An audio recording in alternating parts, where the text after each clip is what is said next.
அனைவருக்கும் இனிய மகிழ்வான மாலை வணக்கம். தோன்றின் புகழோடு தோன்றுக, அக்கிலார் தோன்றலின் தோன்றாமை நன்று என்ற திருக்குறளுடன் இன்றைய லிவிங் எத்திக்ஸ் இணையதள பயிற்சி வகுப்பு இனிதே துவங்கவிருக்கிறது. JCI India Zone 16 JCI Ronipet Power City online training program Living Ethics at Zoom platform is hereby called to order. JCI values.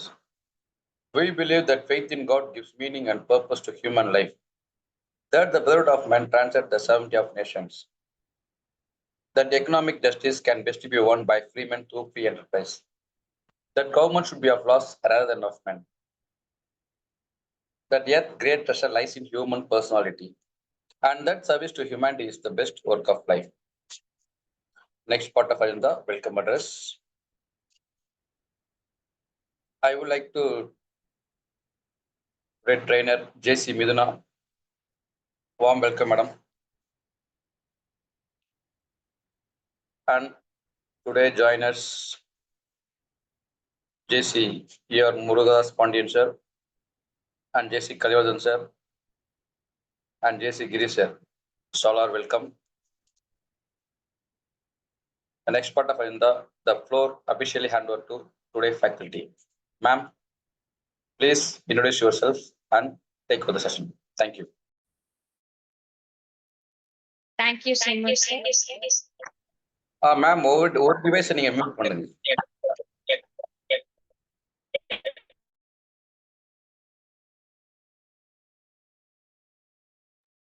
Proceed, madam.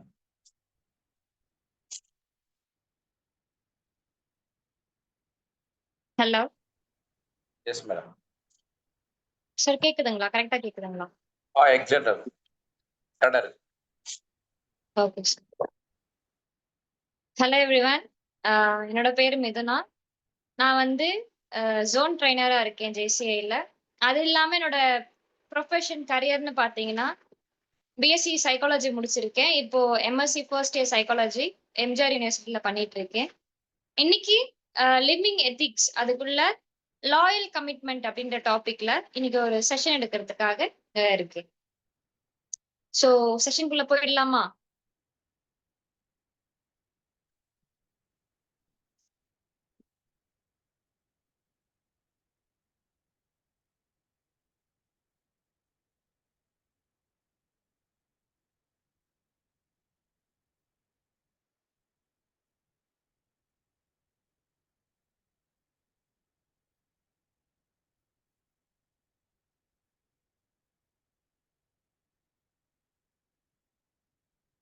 Okay, loyal commitment யாராச்சும் ஒருத்தங்க சொல்லுங்க. லாயல் கமிட்மெண்ட் இந்த topic உங்களுக்கு கேட்ட உடனே உங்களுக்கு என்ன தோணுது? உங்களுக்கு என்ன ஐடியா வருது இன்னைக்கு? அப்ப இந்த டாபிக் என்னவா இருக்கும் அப்படின்னு சொல்லிட்டு யாராச்சும் ஷேர் பண்ணுங்க.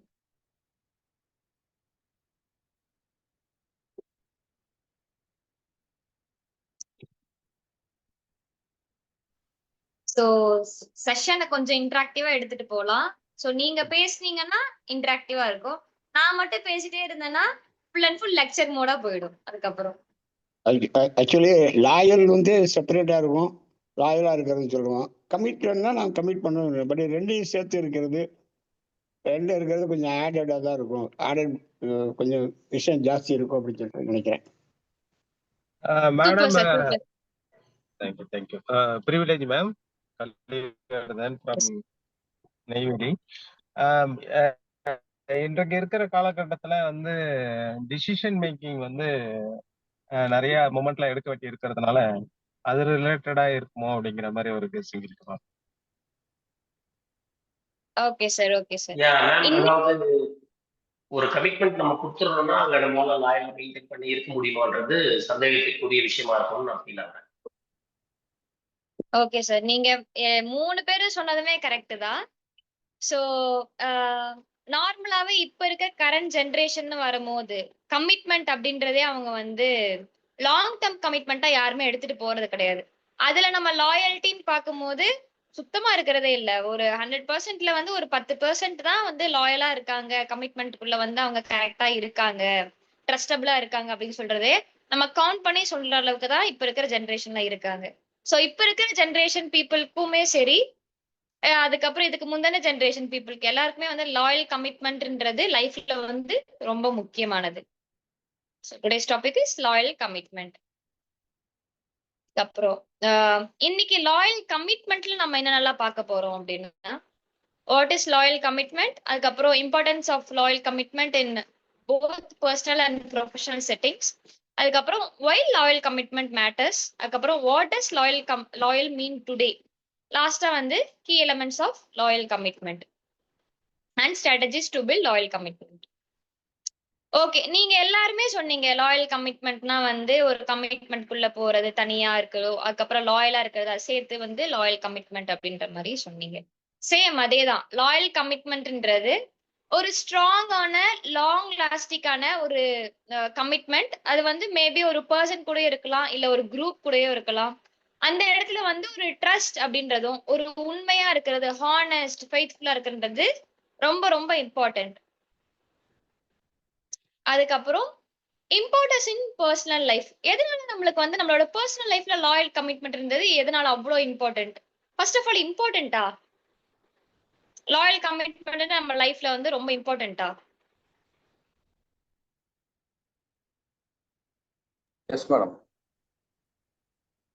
S sir, yes sir. Loyal கமிட்மெண்ட்ன்றது நம்ம லைஃப்ல ரொம்பவே இம்பார்ட்டன்ட். ஸோ அதோட இம்பார்ட்டன்ஸ் எல்லாம் என்னென்ன? ஃபர்ஸ்ட் வந்து பில்ட் ஸ்ட்ராங் ரிலேஷன்ஷிப். இப்போ நம்ம ஒரு கமிட்மெண்ட், ஒரு பார்ட்னரா இருக்கட்டும், இல்ல வந்து ஒரு மதர் அண்ட் டாட்டரா இருக்கட்டும், இல்ல ஃபாதர் அண்ட் டாட்டரா இருக்கட்டும், அந்த இடத்துல வந்து பில்ட் ஸ்ட்ராங் ரிலேஷன்ஷிப். ஒரு ரிலேஷன்ஷிப் எடுத்துட்டு போகிறதுக்கு நார்மலாவே வந்து லாயல்ட்டின்னு எல்லாருமே சொல்லுவாங்க.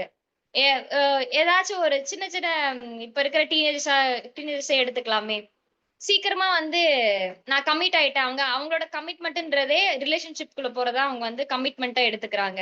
ஸோ அந்த ரிலேஷன்ஷிப்குள்ள போகும்போது அந்த கமிட்மெண்ட் எடுக்கிறப்ப எனக்கு வந்து அவ வந்து லாயலா இல்ல, அவகிட்ட வந்து நான் லாயல்ட்டி எதிர்பார்த்து அவகிட்ட லாயல் இல்ல, ஸோ அதனால எங்க 2 பேருக்கும் பிரேக்கப் ஆயிடுச்சு அப்படின்னு சொல்றாங்க. ஸோ ஒரு ரிலேஷன்ஷிப் வந்து ஸ்ட்ராங்கா எடுத்துட்டு போகணும் அப்படின்னா அந்த இடத்துல வந்து லாயல்ட்டியும் கமிட்மெண்ட்டும் ரெண்டுமே ரொம்ப முக்கியம். அதுக்கப்புறம் என்கரேஜஸ் ட்ரஸ்ட். அஃப்கோர்ஸ் ஒரு கமிட்மெண்ட்னு வரும்போது, அந்த இடத்துல ஒரு லாயல்ட்டின்னு வரும்போது கண்டிப்பா அந்த இடத்துல வந்து ஒரு ட்ரஸ்ட் வந்து பில்ட் ஆகதான் செய்யும். ட்ரஸ்ட் இருக்கும் போதுதான் ஒரு பர்சன் வந்து இன்னொருத்தரை நம்புவாங்க, நம்பி வந்து நம்மளோட ரிலேஷன்ஷிப் வந்து நல்ல ஹெல்த்தியான ரிலேஷன்ஷிப்பா எடுத்துட்டு போக முடியும். அண்ட் நெக்ஸ்ட் வந்து ப்ரொமோட்ஸ் லாங் டேர்ம் ஹாப்பினஸ். ஒரு இடத்துல லாயல்ட்டியும் இருக்கு, கமிட்மெண்ட்டும் இருக்கு, ட்ரஸ்டும் இருக்கு. அப்ப ஆட்டோமேட்டிக்கா வந்து அந்த இடத்துல வந்து ஹாப்பினஸும் இருக்கும். அந்த ஹாப்பினஸ் வந்து ஷார்ட் டேர்மா இல்லாம லாங் டேர்ம் ஹாப்பினஸாவே நம்மளால எடுத்துட்டு போக முடியும். ஸோ 3 இம்பார்ட்டண்டா நம்ம பாக்குறோம் அப்படின்னா, building strong relationship, encourages trust and promotes long term happiness. சரி, ஓகே, பர்சனல்ல வந்து இதெல்லாம் இருக்கு. அப்ப ப்ரொஃபஷனல் செட்டிங்ஸ்ல என்னென்னலாம் இருக்கும்? பர்சனல் நம்மளுக்கு எல்லாருக்குமே தெரிஞ்சது இதெல்லாம் தான் வந்து லாயல் கமிட்மெண்ட்ல இருக்கும் அப்படின்னு. அப்ப ப்ரொஃபஷனல்ல என்ன இருக்கும்?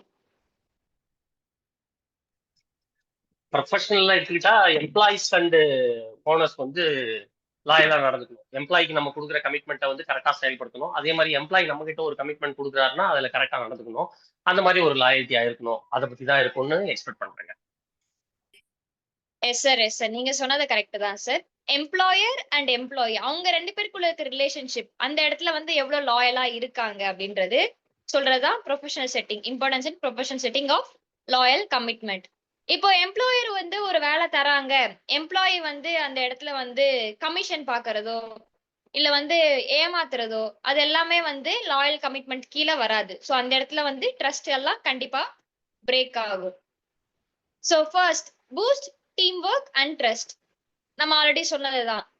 ட்ரஸ்ட் நம்ம எந்த இடத்துல போனாலும், எந்த ரிலேஷன்ஷிப் குள்ள போனாலும், அது ஃபேமிலியா இருக்கட்டும், ஃப்ரெண்ட்ஸா இருக்கட்டும், கொலீகா இருக்கட்டும், இல்ல சொசைட்டியா இருக்கட்டும், ட்ரஸ்ட் அப்படின்றது நம்ம எல்லாருமே ஒருத்தர்கிட்ட இருந்து எதிர்பார்ப்போம், நம்ம கிட்ட இருந்து ஒருத்தர் எதிர்பார்ப்பாங்க. அந்த ட்ரஸ்ட் வந்து நம்ம கொடுத்துட்டோம் அப்படின்னா அந்த பர்சன் வந்து நம்மளை விட்டு நம்ம போகிறதுக்கு சான்சஸே இல்லை.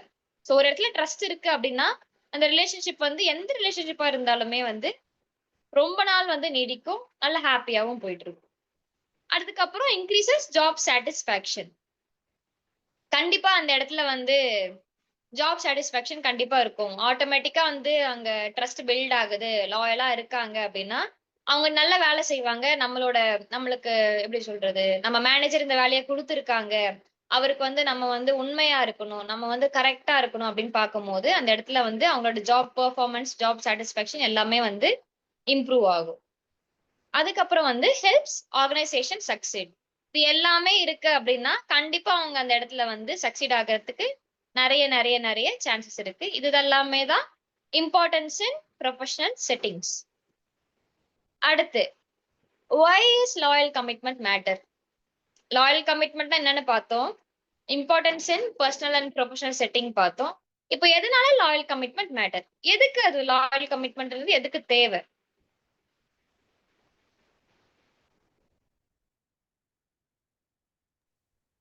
பிசினஸா இருந்தா growth-க்கு தேவைப்படும். அதே ரிலேஷன்ஷிப்பா இருந்தா நல்ல ஸ்ட்ராங்கான ஒரு ரிலேஷன்ஷிப் உருவாகிறதுக்காக தேவைப்படும். லைஃப் வந்து ரொம்ப ஸ்மூத்தா போயிட்டு இருக்கும், அதுக்காக தேவைப்படும். ஸோ அதனால அந்த மாதிரி இருக்கணும்னு எதிர்பார்க்குறேங்க. நீங்க சொன்ன 3 பாயிண்ட்டுமே வந்துடுச்சு சார். ஃபர்ஸ்ட் வந்து ஸ்ட்ரென்தன்ஸ் ரிலேஷன்ஷிப். ரிலேஷன்ஷிப் வந்து ஸ்ட்ராங்கா இருக்கணும் அப்படின்னா, அந்த இடத்துல வந்து loyal commitment. Yes sir. Thirukumarasan நீங்க சொன்னதும் பில்டிங் ரிலேஷன்ஷிப் அதுவுமே கரெக்ட் சார். அதுக்கப்புறம் வந்து builds trust and emotional safety. ஒரு இடத்துல வந்து ட்ரஸ்ட் பில்ட் பண்றதுக்கும், எமோஷனலா ஒருத்தவங்க கிட்ட கனெக்ட் ஆகிறதுக்கும், எமோஷனலா ஒருத்தவங்க நம்ம கிட்ட சேஃபா ஃபீல் பண்றதுக்குமே வந்து லாயல் கமிட்மெண்ட்ன்றது தேவை. அதுக்கப்புறம் லாஸ்டா வந்து enhances team retention and productivity. ஒரு டீம்ல நம்மளுக்கு வந்து ஒரு ப்ரொடக்ஷன் வந்து நல்லா போகணும், டீம்ல வந்து நம்மளோட ரிலேஷன்ஷிப் நல்லா எடுத்துட்டு போகணும், நல்ல பெர்ஃபார்மன்ஸ் நல்லா கொடுக்கணும் அப்படின்னா, அந்த இடத்துலயுமே வந்து லாயல் கமிட்மெண்ட் மேட்டர் தான். நெக்ஸ்ட் வந்து what is loyal commitment mean today? இப்ப எல்லாருமே சொல்லுவாங்க, அந்த காலத்துல வந்து நாங்கெல்லாம் வந்து இப்படி இருந்தோம். நாங்க ஒரு வேலைய வந்து நாங்க எடுத்துட்டோம்னா, அத வந்து அப்படி வந்து பெர்ஃபெக்ட்டா பண்ணி முடிப்போம். அதுல வந்து எந்த ஒரு குறையும் இல்லாத அளவுக்கு நாங்க பண்ணுவோம். பட் இப்ப இருக்கிற ஜெனரேஷன் பசங்க வந்து அப்படியெல்லாம் பண்றது கிடையாது. இப்ப இருக்கிற யங்ஸ்டர்ஸ் வந்து இந்த மாரி வந்து பொறுப்பா இருக்க மாட்டேன்றாங்க. ரெஸ்பான்சிபிலிட்டிஸ் எடுத்துக்க மாட்டேன்றாங்க அப்படின்னு எல்லாருமே சொல்றாங்க. கரெக்ட்டுங்களா? நார்மலாவே வந்து இப்ப இருக்கிற யங்ஸ்டர்ஸ் உண்மையாவே நம்ம பாக்குறோம் அப்படின்னா, லாயல் கமிட்மெண்ட்ன்றது சுத்தமா இல்ல. சுத்தமா இல்லன்னு சொல்றத விட, மினிமலா தான் இருக்கு. ரொம்ப கம்மியா தான் இருக்கு. இப்போ ஒரு சோசியல் மீடியால ஒரு போஸ்ட் போடுறாங்க. இப்போ ஒரு ப்ராப்ளம் வருது. அந்த போஸ்ட் போட்டு சப்போர்ட் பண்றாங்க அப்படின்னா, அத வந்து ஒரு ரீல்ஸ்ல போடுறதா இருக்கட்டும், ஸ்டோரியில போடுறதா இருக்கட்டும், வாட்ஸ்அப் ஸ்டேட்டஸ்ல போடுறதா இருக்கட்டும், ஷேர் பண்றாங்களே தவிர, அந்த இடத்துல வந்து ஒரு லாங் டெர்ம் கமிட்மெண்ட்டா எடுத்துட்டு அவங்க வந்து இறங்கி வேலை செய்யறதுன்றது ஒரு சில இடத்துல வந்து ரொம்ப கம்மியா தான் இருக்கு. யங்ஸ்டர்ஸ் பண்றாங்க தான், இல்லன்னுலாம் சொல்லல. பட் அது கவுண்ட் பண்ணும்போது ரொம்ப கவுண்டபிள் கம்மியா தான் இருக்கும் அந்த இடத்துல. சோ வந்து இப்ப இருக்கிற லாயல் கமிட்மெண்ட் என்ன மாரி எல்லாம் சொல்றாங்க அப்படின்னா, மியூச்சுவல் கமிட்மெண்ட். இப்ப நீ என்ன சப்போர்ட் பண்ணா நான் உன்னை சப்போர்ட் பண்ணுவேன். சோ நீ பண்ணலன்னா நானும் பண்ண மாட்டேன் அப்படின்ற ஒரு மியூச்சுவல் கமிட்மெண்ட் இருக்கு. அதுக்கப்புறம் வேல்யூ பேஸ்ட் கமிட்மெண்ட். இப்ப நீ என்கிட்ட வந்து லாயலா இருக்க அப்படின்னா, நான் வந்து அதுக்கேத்த மாதிரி தான் நான் உன்கிட்ட இருப்பேன். எனக்குன்னு ஒரு இது இருக்கும்ல, எனக்குன்னு ஒரு வேல்யூஸ் இருக்கு. அதை பேஸ் பண்ணி தான் நான் வந்து லாயலா இருக்கிறதோ இருக்காததோ என்னோட என்ன என்ன பேஸ் பண்ணி தான் இருக்கும் அப்படின்ற மாதிரி. அதுக்கப்புறம் authenticity over conformity. Authenticity over conformity அப்படின்னா என்ன? ஆத்தென்டிசிட்டி ஓவர் கன்ஃபார்மிட்டி அப்படின்னு பார்க்கும்போது நம்மளுக்கு இப்போ எனக்குன்னு ஒரு பிலீஃப் இருக்கும், எனக்குன்னு ஒரு வேல்யூ இருக்கும். அந்த வேல்யூஸ வந்து இன்னொருத்தங்க வந்து அதை டிஸ்ரெஸ்பெக்ட் பண்ற மாதிரி இருந்தாலோ அந்த இடத்துல வந்து லாயல்ட்டி வந்து பிரேக் ஆகும். என்னதான் நான் வந்து எனக்குன்னு ரொம்ப நான் நல்லவளாவே இருக்கேன் அப்படின்னா, நீ என்ன வந்து அதாச்சும் ஆப்போசிட்ல இருக்கிற ஒரு பர்சன் வந்து என்ன வந்து டிஸ்ரெஸ்பெக்ட் பண்றாங்க அப்படின்னா, அந்த இடத்துல நான் வந்து என்னோட லாயல்ட்டியை காட்ட மாட்டேன். என்னோட லாயல்ட்டி வந்து நான் டிஸ்ரெஸ்பெக்ட் பண்ற மாதிரி நான் நடந்துக்கவும் மாட்டேன். சோ அடுத்து வந்து active engagement, not passive endurance. சும்மா நம்ம சொல்றத தாண்டி நம்ம வந்து அந்த இடத்துல இறங்கி வேலை செய்யணும். I will speak up, contribute and support, not just chit silently. இப்ப நான் சும்மா சொல்றது இல்லாம அந்த இடத்துல நான் இறங்கி வேலை செய்யறேன் அப்படின்றதுதான் ஒரு கமிட்மெண்ட்டுக்கு நம்ம கொடுக்குற ஒரு இது. நெக்ஸ்ட் வந்து key elements of loyal commitment. Trust. திரும்ப திரும்ப திரும்ப திரும்ப நம்மளுக்கு ஒரு விஷயம் வந்து ரிப்பீட்டடா வந்துட்டே இருக்கிறது லாயல் கமிட்மெண்ட்லன்னு பார்த்தோம்னா ட்ரஸ்ட். ட்ரஸ்ட்ன்றது எல்லா இடத்துலயுமே நம்மளுக்கு இம்பார்ட்டன்ட். இந்த கமிட்மெண்ட் தான் கிடையாது, நம்ம லைஃப்லயே வந்து நம்ம ட்ரஸ்ட்ன்றது ரொம்ப ரொம்ப ரொம்ப ரொம்ப இம்பார்ட்டன்ட். நம்ம வந்து ஹானஸ்டா ஒருத்தர்கிட்ட இருக்கிறதோ, அதுக்கப்புறம் வந்து ரொம்ப ஃபெய்த்ஃபுல்லா ஒருத்தகிட்ட நடந்துக்கிறதோ, அது எல்லாமே வந்து நம்மளுக்கு ஒருத்தவங்க கிட்ட ட்ரஸ்ட் வந்து பில்ட் பண்ணி தரும். நெக்ஸ்ட் வந்து கம்யூனிகேஷன். கம்யூனிகேஷன் நம்ம ஒருத்தவங்கள வந்து சர்காஸ்டிக்கா பேசுறதா இருக்கட்டும், அதுக்கப்புறம் ஒருத்தவங்கள வந்து டாமினேட் பண்ணி பேசுறதா இருக்கட்டும், அந்த மாதிரி எல்லாம் பேசுனோம்னா அந்த இடத்துல வந்து கமிட்மெண்ட் சரியா இருக்காது. இப்போ ஒரு ரிலேஷன்ஷிப்ல ஒரு நான் ஃப்ரெண்ட்ஸே எடுத்துக்கலாம். இப்ப என்னோட ஃப்ரெண்ட் இருக்கா, நான் இருக்கேன் அப்படின்னா, அவள வந்து நான் டாமினேட் பண்ற மாரி பேசிட்டு இருக்கேன். அவகிட்ட நான் நெறைய பொய் சொல்றேன். அவள நான் ரொம்ப சர்காஸ்டிக்கா அவள கலாய்க்கிற மாரியே பேசிட்டு இருக்கேன் எப்பவுமே அப்படின்னா, அந்த இடத்துல வந்து ஒரு நல்ல கமிட்மெண்ட் எங்களுக்குள்ள இருக்குமா? அந்த இடத்துல வந்து எங்க ரிலேஷன்ஷிப் நல்லா போகுமா? அப்படின்னா, ஒரு பெரிய கொஸ்டின் மார்க் தான். கண்டிப்பா அந்த இடத்துல வந்து ரிலேஷன்ஷிப் நல்லா இருக்காது. எங்க 2 பேருக்குள்ள டக்குனு ஒரு மிஸ் அண்டர்ஸ்டாண்டிங் வரும். மிஸ் அண்டர்ஸ்டாண்டிங் வரும்போது டோட்டலாவே ஓவராலா எங்க ரிலேஷன்ஷிப் பிரேக் ஆயிடும். சோ கம்யூனிகேஷன் அப்படின்றது ரொம்ப ரொம்ப இம்பார்ட்டன்ட். அந்த கம்யூனிகேஷன் எப்படியெல்லாம் இருக்கணும் அப்படின்னா, ரொம்ப கிளியரா இருக்கணும், ஓப்பன் மைண்டடா இருக்கணும், ரொம்ப ஹானஸ்டா இருக்கணும். நெக்ஸ்ட் வந்து கன்சிஸ்டன்சி. கன்சிஸ்டன்சி கன்சிஸ்டன்சி நம்ம வந்து எப்படி லாயல் கமிட்மெண்ட் கூட கனெக்ட் பண்ணலாம். இப்ப trust okay, communication okay. Consistency எப்படி நம்ம வந்து லாயல் கமிட்மெண்ட் கூட கனெக்ட் பண்ணலாம்?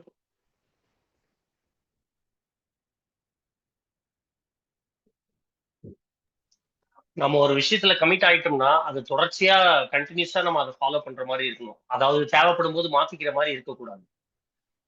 அது அந்த சூழ்நிலையை நம்ம கடைசி வரைக்கும் கடைபிடிக்கிற மாதிரி இருக்கணும். அதுதான் வந்து கன்சிஸ்டன்சி அப்படின்ற மாதிரி ஃபீல் ஆகுறங்க. Okay sir. நீங்க சொன்னது வந்து கரெக்ட் சார்.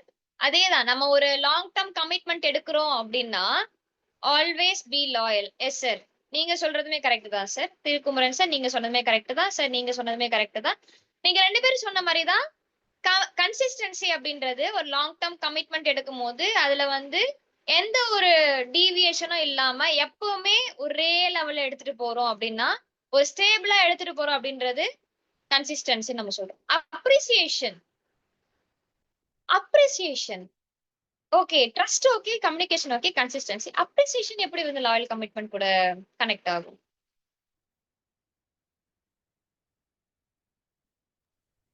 எம்ப்ளாயி அல்லது ரிலேஷன்ஷிப்ல இந்த மாதிரி வந்து ஒரு கமிட்மெண்ட் நம்ம கிட்ட கொடுத்துட்டு அதை கரெக்டா அவங்க ஃபாலோ பண்ணிட்டு இருக்காங்கன்னு போது நம்ம ரெகுலரா அப்ரிஷியேட் பண்ணும்போது அது கன்சிஸ்டன்சியோட தொடர்புடையதா இருக்குங்க. நம்ம எப்போ நம்ம அவங்கள அப்ரிஷியேட் பண்றோமோ அப்போ நம்ம தொடர்ந்து அதை கரெக்டா ஃபாலோ பண்ணணும் அப்படின்ற ஆட்டிடியூட் அவங்களுக்கும் வரும். அது எம்ப்ளாயியா இருந்தாலும் சரி, ரிலேஷன்ஷிப்பா இருந்தாலும் சரி. அதனால அதோட தொடர்பு இருக்கும்னு எதிர்பார்க்குறேங்க. Yes sir, yes sir. இப்ப அப்ரிசியேஷன் அப்படின்றது ரொம்ப ரொம்ப ரொம்ப ரொம்ப இம்பார்ட்டன்ட். ஏன்னா, இப்ப நான் ஒருத்தவங்கள வந்து ஆல்ரெடி நான் சொன்ன மாரியே ஒருத்தவங்கள நான் ரொம்ப டாமினேட் பண்ணிட்டே இருக்கேன். அவங்க சொல்றது எதுவுமே உனக்கு என்ன தெரியும்? இது நீ சொல்றது நீ வந்து கரெக்ட் கிடையாது. இது இப்படி வராது. இது அப்படி வரும் அப்படின்னு சொல்லிட்டு, நம்ம ஒருத்தங்க கிட்ட குறையே கண்டுபிடிச்சு சொல்லிட்டு இருக்கோம் அப்படின்னா, கண்டிப்பா அந்த இடத்துல வந்து நம்ம கமிட் ஆகுற இடத்துல வந்து நல்லபடியா அது கன்டின்யூ ஆகாது. இப்போ ஒரு ரிலேஷன்ஷிப் எடுத்துக்கிறோம் அப்படின்னா, இப்போ ஒரு கப்புளே எடுத்துக்கலாம். ஒரு மேரிட் கப்புளா இருக்காங்க அப்படின்னா, ஹஸ்பண்ட் வந்து கன்டினியூஸா வந்து வைஃப குறை சொல்லிட்டே இருக்காங்க. நீ இது பண்ணது சரியில்ல. நீ என்ன சமைக்கிற? வீட என்ன பாத்துக்கிற? பசங்கள என்ன கவனிக்கிற? அப்படின்னு சொல்லிட்டு நம்ம வந்து அவங்க கிட்ட இருக்க குறைய மட்டும் கண்டுபிடிச்சு சொல்லிட்டே இருக்கோம். அவங்க எடுக்கிற எஃபர்ட்ட வந்து நம்ம கவனிக்காம போயிட்டே இருக்கோம் அப்படின்னா, ஆட்டோமேட்டிக்கா அவங்களுக்கு வந்து ஒரு பிரேக் டவுன் ஆகுவாங்க. அந்த இடத்துல வந்து அவங்க வந்து ரிவார்டும், அப்ரிசியேஷன் இன்னொருத்தர்கிட்ட எக்ஸ்பெக்ட் பண்ணுவாங்க. சோ இன்னொருத்தர்கிட்ட வந்து அத எக்ஸ்பெக்ட் பண்ணும்போது, இவங்க ஹஸ்பண்ட் குடுக்காதத இன்னொருத்தங்க தராங்க அப்படின்னா, ஆட்டோமேட்டிக்கா அந்த ரிலேஷன்ஷிப்ல கண்டிப்பா ஒரு பிரேக் டவுன் ஆகும். அந்த பிரேக் டவுன் வந்து எந்த எக்ஸ்ட்ரீம் லெவலுக்கு வேணா எடுத்துட்டு போகும். சோ அப்ரிசியேஷன் அப்படின்றது ரொம்ப ரொம்ப important. Next, strategies to build loyal commitment. Active listening. And next, empathy and understanding. Follow through on promises. And at last, recognition and reward. Active listening. Active listening வந்து ஸ்ட்ராட்டஜிஸ்ல எப்படி நம்ம வந்து அப்ளை பண்ணலாம் அப்படின்னா, இப்போ ஒருத்தவங்க நம்ம கிட்ட பேசுறாங்க அப்படின்ற போது கம்யூனிகேஷன் அப்படின்னு வரும்போதே வந்து பேசுறது மட்டும் கம்யூனிகேஷன் கிடையாது, கேட்கறதுமே கம்யூனிகேஷன் தான். இப்ப நானுமே உங்ககிட்ட பேசிட்டு இருக்கேன். நான் பேசிட்டு இருக்கும்போது நீங்க வந்து உங்களோட தாட்ஸ் ஷேர் பண்ணணும்னு நினைக்கும் போது, நான் பேசிட்டு இருக்கும்போது நீங்க இன்டரப்ட் பண்ணி ஷேர் பண்ணணும்னா, அந்த இடத்துல வந்து கம்யூனிகேஷன் வந்து கரெக்டா போகாது. ஸோ ஆக்டிவ் லிசனிங் நீங்க வந்து நான் சொல்றது ஃபுல்லா கேக்குறீங்க அப்படின்றது எனக்கு எப்படி தெரியும் அப்படின்னா, உங்களோட பாடி லாங்குவேஜ் மூலியமாவோ, இல்ல நீங்க குடுக்குற வந்து எக்ஸ்பிரஷன்ஸ் மூலியமாவோ, நீங்க வந்து எப்படி எனக்கு ரெஸ்பாண்ட் பண்றீங்கன்ற மூலியமாவோ தான் அந்த ஆக்டிவ் லிசனிங்ன்றது நான் வந்து தெரிஞ்சுப்பேன். ஸோ பே ஃபுல் அட்டென்ஷன். நம்ம பேசுறவங்களுக்கு வந்து ஃபுல் அட்டென்ஷன் தர்றது. அதுக்கப்புறம் அவாய்ட் இன்டரப்ஷன்ஸ். எந்த ஒரு இன்டரப்டும் பண்ணாம இருக்கிறது, எந்த ஒரு இன்டரப்ஷனும் குடுக்காம இருக்கிறது. And reflect and clarify understanding. நம்மளுக்கு ஏதாச்சும் ஒரு டவுட் இருக்கு, நடுவுல கேட்கறதா இருக்கட்டும். அதுக்கப்புறம் நம்ம அவங்க சொல்றத அண்டர்ஸ்டாண்ட் பண்றதா இருக்கட்டும். எல்லாமே வந்து ஆக்டிவ் லிசனிங்ல வரும். And next empathy and understanding. Empathy, sympathy தெரியும். எம்பத்தினா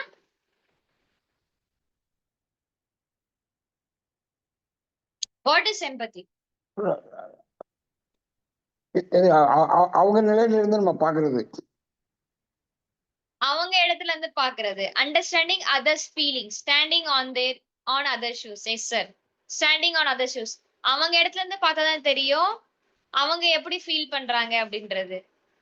ஆஹ் இந்த மாஸ்டர் படத்துல விஜய் சேதுபதி சொல்லுவார் ஒரு இடத்துல, ஜஸ்ட் ஒரு ஃபன்னான ஒரு இதுதான். ஆஸ்ட்ரிச்சுக்கு என்னது, அந்த ஆஸ்ட்ரிச் முட்டை எவ்வளவு பெருசு இருக்கும் தெரியுமா? ரொம்ப பெருசா இருக்கும், வாவா இருக்கும்ல. பட் அந்த ஆஸ்ட்ரிச்சோட அதோட வலி அதுக்குதான் தெரியும்ல. என்னதான் நம்ம வந்து ஒருத்தவங்கள பார்க்கும்போது இவங்க இவ்வளவு கஷ்டப்படுறாங்க அப்படின்னு சொன்னாலுமே, அந்த இடத்துல இருந்து தான் அந்த இடத்துல இருந்தாதான் தெரியும் அவங்க எப்படி ஃபீல் பண்றாங்க அப்படின்றது. நம்ம ஈஸியா இங்க இருந்து சொல்லிட்டு போயிடலாம், உனக்கு என்னப்பா நீ ஜாலியா இருக்கே, நீ உனக்கு என்ன பிரச்சனை அப்படின்னு கேட்கும்போது, அவங்க லைஃப்ல இருந்து போய் பார்க்கும்போது தெரியும் அவங்க என்ன மாதிரி ப்ராப்ளம்ஸ் எல்லாம் ஃபேஸ் பண்றாங்க அப்படின்னு சொல்லிட்டு. இப்ப என்னோட ஏஜுக்கு நான் ஃபேஸ் பண்ற ஒரு சில ப்ராப்ளம்ஸ்ன்னு பார்த்தா, எனக்கு வந்து எக்ஸாம் பத்தி இருக்கட்டும், நான் பண்ற ரிசர்ச் ஒர்க்ஸா இருக்கட்டும், இல்ல கிளாஸ்ல கண்டக்ட் பண்ற செமினார்ஸ் ப்ரிப்பேர் பண்ண, அது எல்லாமே வந்து எனக்கு ஒரு ஒரு என்னோட ஏஜுக்கான ப்ராப்ளம்னு சொல்ல முடியாது. என்னோட ஏஜுக்கான ஒரு ஸ்ட்ரெஸ்ன்னு எடுத்துக்கலாமே, ஸ்ட்ரெஸ்ன்னு எடுத்துக்கலாம். சோ அந்த இடத்துல வந்து இன்னொருத்தவங்க வந்து உனக்கு என்ன, இப்ப என் ஃப்ரெண்டு வந்து வேலை செய்யறா, நான் வந்து படிச்சுட்டு இருக்கேன். நீ என்ன வேலை செய்ய போற? நீ படிக்க தானே போற, எக்ஸாம் தானே படிக்க போற, எக்ஸாம் தான் ப்ரிப்பேர் பண்றதானே உன்னோட வேலை, வேற என்ன உனக்கு பெரிய வேலை இருக்கு, உனக்கு வேற என்ன ரெஸ்பான்சிபிலிட்டிஸ் இருக்கு அப்படின்னு சொல்லும் போது, என்னோட என்னோட இடத்துல இருந்து பதம் தெரியும் நான் என்ன மாதிரி ப்ராப்ளம்ஸ் எல்லாம் ஃபேஸ் பண்றேன் அப்படின்னு. சோ எம்பத்தி அப்படின்றது ரொம்பவே important. Empathy and understanding, putting yourself in other shoes and how empathy fosters deeper bond. நீங்க ஆட்டோமேட்டிக்கா வந்து ஒருத்தவங்க கிட்ட நீங்க எம்பத்தட்டிக்கா இருக்கீங்க அப்படின்னா, அவங்க கூட நீங்க உங்களால வந்து சீக்கிரமா ரொம்பவே கனெக்ட் ஆக முடியும். அந்த பாண்டும் ரொம்ப நல்லாவே இருக்கும். And then examples in actions.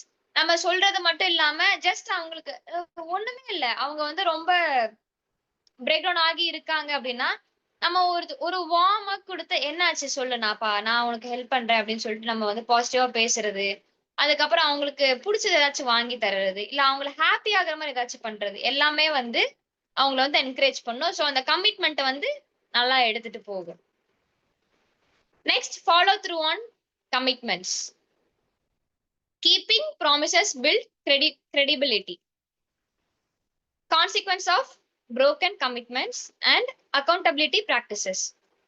So follow through on commitments. Promise. இப்போ ஒரு கமிட்மெண்ட்டுக்குள்ள போறோம், ஒரு ரிலேஷன்ஷிப் குள்ள போறோம் அப்படின்னா, லவ் பண்ண புதுசுல அந்த பையன் என்ன சொல்லுவான், நான் உன்னை இப்படி தாங்கி தாங்கி நான் பாத்துப்பேன், உன் கண்ணுல இருந்து ஒரு சொட்டு கண்ணீர் விடா வர அளவுக்கு கூட நான் பாத்துக்க மாட்டேன், உன்னை நான் தங்க தட்டுல வச்சு தாங்குவேன் அப்படின்னு எல்லாம் சொல்லுவான்.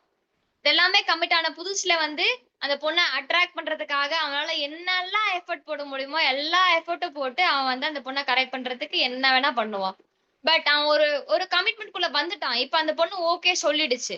கமிட்மெண்ட் குள்ள வரும்போது அவன் சொன்னது எல்லாமே அவன் ஃபாலோ பண்ணுவானா அப்படின்னு பார்த்தோம்னா கொஸ்டின் மார்க் தான். அவனுக்கு கிடைக்க வேண்டிய அட்டென்ஷன் கிடைச்ச உடனே, அவனுக்கு கிடைக்க வேண்டிய அந்த பொண்ணு வந்து ஓகே சொன்ன உடனே அவன் என்ன பண்ண ஆரம்பிச்சிருவானா, அந்த பொண்ணு மேல இருக்கிற இன்ட்ரெஸ்ட் வந்து அப்படியே குறைஞ்சு அப்படியே போயிடும். சோ அந்த இடத்துல அவன் கொடுக்குற ப்ராமிசஸ் வந்து கண்டிப்பா பிரேக் ஆகும். சோ இந்த கொடுக்குற ப்ராமிஸ், ஒரு ப்ராமிஸ் பண்றோம், அந்த ப்ராமிஸ்ல வந்து ஸ்டாண்ட் அப் பண்ணி நிக்கிறோம் அப்படின்னா ரொம்பவே இம்பார்ட்டன்ட். ஒரு ப்ராமிஸ் பண்ணி நம்ம அதுல இருந்து வெளியே வரோம் அப்படின்னா அந்த இடத்துல கண்டிப்பா வந்து பிரேக் ஆகும். நம்ம கமிட்மெண்ட்ல இருந்து பிரேக் ஆகிறதுக்கு நிறையவே சான்சஸ் இருக்கு. Recognising loyalty. அட் லாஸ்ட் மறுபடியும் ரெகனைசிங் லாயல்ட்டி. இப்போ வந்து ஒரு பர்சன் நம்ம கிட்ட லாயலா இருக்காங்க அப்படின்னா நம்ம வந்து அதை வந்து நீ லாயலா இருக்கியா அப்படின்னு சொல்லிட்டு செக் பண்றதே ரொம்ப தப்பு. நீ எனக்கு தான் லாயலா இருக்கியா? இப்போ இந்த நீங்க வந்து யாராச்சும் வந்து ரெட் ஃபிளாக் கிரீன் ஃபிளாக் அது அதை பத்தி கேள்விப்பட்டிருக்கீங்களா? ரெட் ஃபிளாக் கிரீன் ஃபிளாக் ட்ரெயின்ல இருக்கு மேடம். Train sir. ரயில்வேல யூஸ் பண்ணுவாங்க madam. Red flag green. Okay sir, ரயில்வேல யூஸ் பண்ணுவாங்க. நம்ம ரிலேஷன்ஷிப் குள்ள வரலாம் சார். ரிலேஷன்ஷிப் குள்ள வரும்போது ரெட் ஃபிளாக் கிரீன் ஃபிளாக் இந்த டேர்ம் யாராச்சும் கேள்விப்பட்டிருக்கீங்களா? நோ. சரி, okay. Red flag green flag அப்படின்னா இது இப்ப இருக்கிற வந்து ஜென்சி டேர்ம்ஸ்னே வச்சுக்கோங்க. ஜென்சி டேர்ம்ஸ் தான் இது எல்லாமே. இவங்க வந்து ரெட் ஃபிளாக்னு சொல்லிட்டு ஒரு பர்சன் எப்படி சொல்லுவாங்கன்னா, ஒரு பர்சன் ரொம்ப டாக்ஸிக்கா இருக்காங்க. அவங்களோட டாக்ஸிசிட்டின்னு பார்க்கும்போது ரிலேஷன்ஷிப்ல பையன் லவ் பண்றான் அப்படின்னா அவனை வந்து ரொம்ப கொஸ்டின் பண்றான், என்னை வந்து ரொம்ப ரெஸ்ட்ரிக்ட் பண்றான், இந்த ட்ரெஸ் போடாத, இவன் கூட பேசாத, இங்க போகாத, இதை பண்ணாத அப்படின்னு ஒரு பையன் சொல்றான் அப்படின்னா அந்த பையனை வந்து டாக்ஸிக்னு சொல்லி டேக் பண்ணிடுறாங்க. அந்த டாக்ஸிக்கான பர்சன் தான் வந்து ரெட் ஃபிளாக். சோ இவங்க தான் வந்து ரெட் ஃபிளாக்னு சொல்லிட்டு சொல்லுவாங்க. கிரீன் ஃபிளாக் அப்படின்றது ஒருத்தவங்க வந்து ரொம்ப பார்ட்னரை வந்து சப்போர்ட் பண்றாங்க, ஒரு பார்ட்னர் வந்து எந்த ஒரு கொஸ்டினும் பண்ணாம இப்ப சொல்லுவாங்கல்ல பிரதர் உங்க ஆஹ் ஒரு படத்துல சொல்லியிருப்பாங்க லவ்வர் அப்படின்னு சொல்லிட்டு ஒரு படம். அந்த படத்துல வந்து ஹீரோ வந்து ஒரு ஃப்ரெண்டு கிட்ட கேட்பாங்க, நீங்க எப்படி வந்து உங்களோட கேர்ள் ஃப்ரெண்டுக்கு வந்து இவ்வளவு ஃப்ரீடம் தரீங்க அப்படின்னு சொல்லிட்டு கேட்பாங்க. அதுக்கு அவங்க ஃப்ரெண்டு சொல்லுவாங்க, அவளுக்கு நான் ஃப்ரீடம் தரதுக்கு நான் யாரு ஃபர்ஸ்ட்? சோ அப்படின்னு சொல்லிட்டு சொல்லுவாங்க. சோ அந்த மாதிரி பர்சன்ஸ் எல்லாம் வந்து கிரீன் ஃபிளாக்னு சொல்லுவாங்க. சோ இவங்களை எந்த ஒரு கொஸ்டினும் கேட்காம இருக்காங்க, இவங்களுக்கு வந்து ரொம்ப சப்போர்ட் பண்றாங்க அப்படின்னா கிரீன் ஃபிளாக். இவங்களை ஏதாச்சும் ஒரு கொஸ்டின் பண்ணிட்டு இவங்கள வந்து ரொம்ப ரெஸ்ட்ரிக்ட் பண்றாங்க அப்படின்னா ரெட் ஃபிளாக்னு சொல்லுவாங்க. சோ இதுதான் அந்த டேர்ம்ஸ்க்கான மீனிங். சோ இந்த ரெகனைசிங் லாயல்ட்டின்னு வரும்போது இந்த ரெட் ஃபிளாகா இருக்கிறவங்க தான் அந்த லாயல்ட்டியை வந்து கொஸ்டின் பண்ற மாதிரி இருக்கு. இப்ப நீ வந்து எனக்கு லாயலா இருக்க அப்படின்னா நீ வந்து எந்த பசங்கிட்டயும் பேசக்கூடாது, யாரு கூடயும் வெளியே போக கூடாது, யாரு கூடயும் வந்து யார் கூடயாச்சும் போகும்போது ரொம்ப க்ளோஸா இருக்கக்கூடாது, இந்த ட்ரெஸ்ஸை போடக்கூடாது அப்படின்னு சொல்லிட்டு ஒருத்தவங்கள வந்து கொஸ்டின் பண்ற மாதிரி இருக்கு. சோ அந்த இடத்துல அவங்களுக்கு வந்து லாயலா ஒரு பர்சன் லாயலாவே இருந்தாலும் அவங்க லாயலா இருக்காங்கன்னு சொல்லிட்டு அவங்களால வந்து அவங்களுக்கான ரெகக்னிஷன் கிடைக்கிறது இல்லை அந்த இடத்துல. சோ ரெகக்னிஷன் லாயல்ட்டி அப்படின்றது ரொம்பவே இம்பார்ட்டன்ட். சோ அட் லாஸ்ட் இப்ப ரெடி பண்ண கண்டென்ட் வரைக்கும் முடிஞ்சிருச்சு. இப்ப நம்ம என்னென்ன பார்த்தோன்னு சொல்லிட்டு ஜஸ்ட் ஒரு சம் அப் மாதிரி பண்ணலாமா? யாராச்சும் ஒருத்தர் சொல்லுங்க பாப்போம். நம்ம ஸ்டார்டிங்ல இருந்து இப்போ வரைக்கும் என்னென்னலாம் பார்த்தோம்?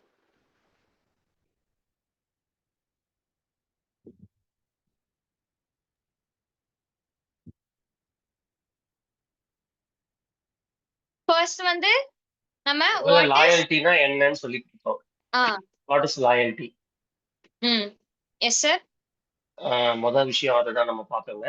அதுக்கு அடுத்துதான் வந்து அந்த லாயல்ட்டியா இருக்கிறது எதுல நம்ம எப்படி யார்கிட்ட இருக்கணும், அதாவது ஃபேமிலியில எப்படி இருக்கணும், அதுக்கு அடுத்தது நம்மளோட தொழில்ல எப்படி இருக்கணும் அப்படின்றத பத்தி பார்த்தோம். அதுக்கப்புறம் அது கன்சிஸ்டன்சியா இருக்கணும் அப்படின்றத பத்தி பார்த்தோம். தென் சின்ன நேரத்துல நிறைய விஷயங்கள் அப்படியே கூர்மையா வந்துருச்சே தவிர அது அப்படியே ஆர்டரா சொல்ல தெரியலைங்க. பரவாயில்ல சார், பரவாயில்ல சார். நல்லா சொன்னீங்க சார். ஃபர்ஸ்ட் வந்து what is loyal commitment? Loyal commitment தான் என்னன்னு பார்த்தோம். அதுக்கப்புறம் importance in both personal and professional settings. Personal லைஃப்லயும் ப்ரொஃபஷனல் செட்டிங்ஸ்லயும் லாயல் கமிட்மெண்ட்ன்றது எவ்வளவு இம்பார்ட்டன்ட் அப்படின்றத பார்த்தோம். அதுக்கப்புறம் why லாயல் கமிட்மெண்ட் மேட்டர்ஸ், எதனால வந்து லாயல் கமிட்மெண்ட்ன்றது ரொம்ப முக்கியம் அப்படின்னு பார்த்தோம். அடுத்து வந்து இப்ப இருக்கிற கரண்ட் சிச்சுவேஷன்ல லாயல் கமிட்மெண்ட் எப்படி எல்லாம் இருக்கு அப்படின்னு பார்த்தோம். நெக்ஸ்ட் வந்து key elements of loyal commitment பார்த்தோம். ஃபைனலா வந்து strategies to build loyal commitment. And thank you.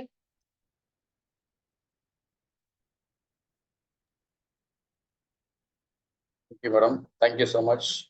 So loyal commitment அப்படின்ற ஒரு டாப்பிக்கை எக்ஸாக்டாக 8:45க்கு க்ளோஸ் பண்ணியிருக்கீங்க. ஸோ ரொம்ப லாயலாக இருந்தது. அவங்களோட எலிமெண்ட்ஸ்லாம் பார்க்கும்பொழுது ஸோ ரொம்பவே சூப்பராக இருக்கும். Thank you madam, thank you so much. Thank you sir.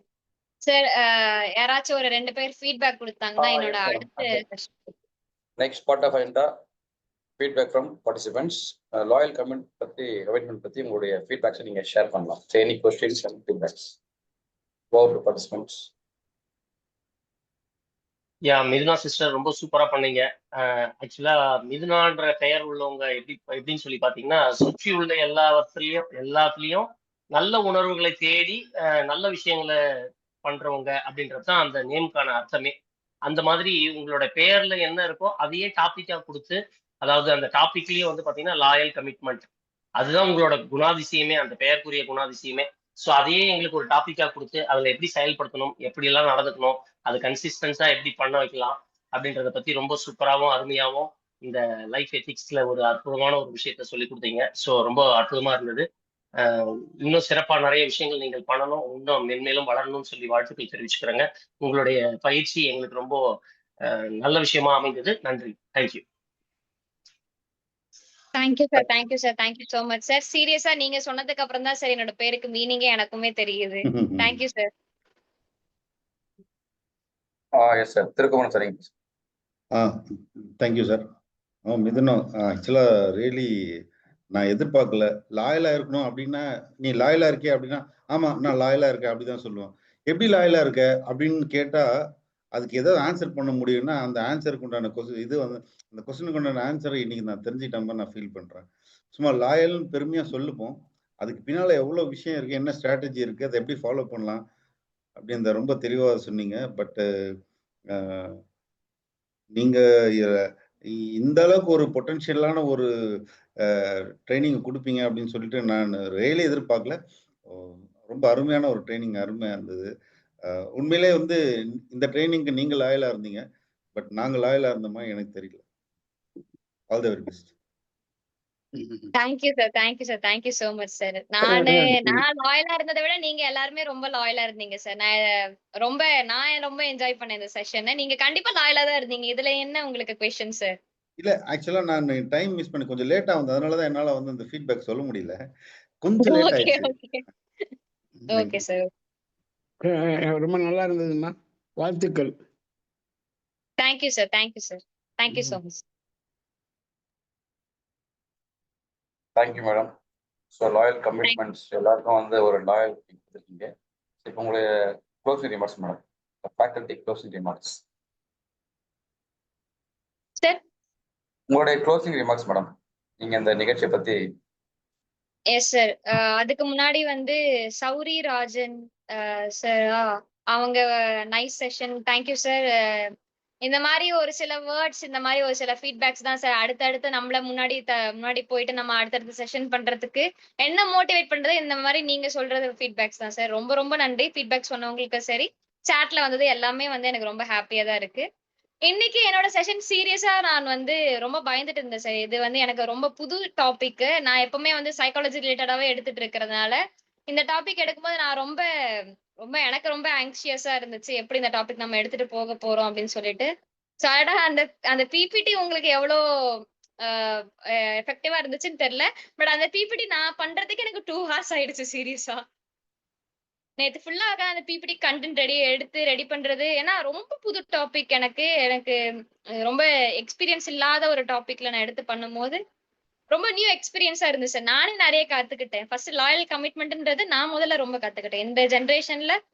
Even நானும் இதே ஜென்ரேஷன் கிட்ஸ் தான். நான் நிறைய பேரை பாக்குறேன். நான் என்ன டாபிக் எடுக்கலான்ற போது நிறைய இந்த டெசிஷன் மேக்கிங், இந்த ப்ராப்ளம் சால்விங் எல்லாமே அதை நாமளே எடுத்துட்டே தான் போயிட்டு இருக்காங்க. நானே கண் கூட பாக்குறேன், யாருமே வந்து இந்த லாயல் கமிட்மெண்ட்ன்றது நான் யார்கிட்டயுமே நானே பாக்குறது இல்ல. சோ இத பத்தி எடுத்தா நல்லா இருக்கும் அப்படின்னு சொல்லிட்டு ஒரு ஐடியால தான் நான் எடுத்தேன். செஷன் நல்லா போச்சு, எனக்கு ரொம்ப இன்டராக்டிவா போச்சு, நான் ரொம்ப என்ஜாய் பண்ணேன். நீங்களும் அதே மாதிரி என்ஜாய் பண்ணீங்கன்னு நினைக்கிறேன். Thank you. Thank you madam, thank you so much. உங்களோட செஷன் நல்லா இருந்தது. ஸோ உங்களுடைய எல்லாருடைய ஃபீட்பேக்கு ப்ளஸ் உங்களுடைய அந்த டைரக்ட் டெலிவரின்னு சொல்லுவாங்களே, உங்களுடைய அந்த வே ஆஃப் ப்ரெசன்டேஷன் எக்ஸலண்ட், நம்ம எனர்ஜெட்டிக்காக இருந்தது. Thank you madam, thank you so much. Sir லாஸ்டா ஒண்ணு மட்டும் சொல்லிக்கிறேன் சார். இந்த ஆப்பர்ச்சுனிட்டி நீங்க எனக்கு கொடுத்ததுக்கு உங்களுக்கு ரொம்ப ரொம்ப thank you sir. Thank you madam, thank you thank you sir. So much. Next part of agenda tomorrow's program. Tomorrow program நீரின்றி அமையாத உலகு training program rotarian Giri Selvaraj எடுக்கிறாங்க. ஸோ எக்ஸாக்டாக நீங்கள் 8:15 ஜாயின் பண்ணுங்க. ஸோ லிவிங் எத்திக்ஸ் நம்ம தேசிய மாணவர் பாலிசிட்டி ஜோன் 16 ரெகுலராக போயிட்டு இருக்கு. ஸோ 8:15 நீங்கள் லிங்க் வந்து சாட் பாக்ஸில் போடும், எல்லாம் ஜாயின் ஆகிடுங்க. அது மட்டும் இல்லாமல் நிறைய ட்ரைனர்ஸ்க்கான வாய்ப்பும் வந்து இருக்கு. ட்ரைனர் யாருன்னா இருந்தீங்கன்னா நீங்கள் உங்களுடைய ரிலேட்டிவ் ஃப்ரெண்ட்ஸ் யாருன்னா தேசிய ட்ரைனராக இருந்தாலும் இல்லை பட் வேற அவங்க ட்ரைனராக இருந்தாலும் நீங்கள் அவங்களுக்கு வாய்ப்பு கொடுங்க. தேங்க்யூ. உங்களுக்கான அந்த ட்ரைனிங் முடிச்சு ஒரு 1 or 2 days யூடியூப் லிங்க் வந்து உங்களுக்கு நாங்கள் ஷேர் பண்ணுவோம். Thank you so much. நெக்ஸ்ட் நன்றி உரை. இன்றைய நிகழ்வில் கலந்து கொண்டு லாயல் கமிட்மெண்ட் என்ற ஒரு சிறப்பு தலைப்பை மிகவும் சிறப்பாக கூறிய இன்றைய பயிற்றுனர் ஜேசி மிதுனா மண்டல பயிற்றுனர் அவர்களை எங்கள் கிளைக்கும் சார்பாக மனமாற நன்றிகளை தெரிவித்துக் கொள்கிறோம். மேலும் இந்நிகழ்வில் தினந்தோறும் தங்களது பங்களிப்பு நடத்திக் கொண்டு வரும் இன்றைய நிகழ்வின் ஜேசி சென்டர் திருக்குமரன், ஜேசி கிருஷ்ணி மேடம், ஜேசி முருகேச பாண்டியன், கிரி, ஜேசி பழனிவேல், ஜேசி கலிவரதன், ஜேசி சரஸ்வதி கோபால், ஜேசி சரவணன், செல்லமது, திரு சம்பந்தம். ஸோ மற்றும் இணைப்பில் இணைந்த இவர்கள் அனைவருக்கும் எங்கள் சார்பாக மேலும் நன்றிகளை தெரிவித்துக் கொள்கிறேன். நன்றி. JC India Zone 16 JC Ronipet Power City online training program Living Ethics at Zoom platform is hereby adjourned. Thank you, madam. We will meet tomorrow or 8:15 p.m.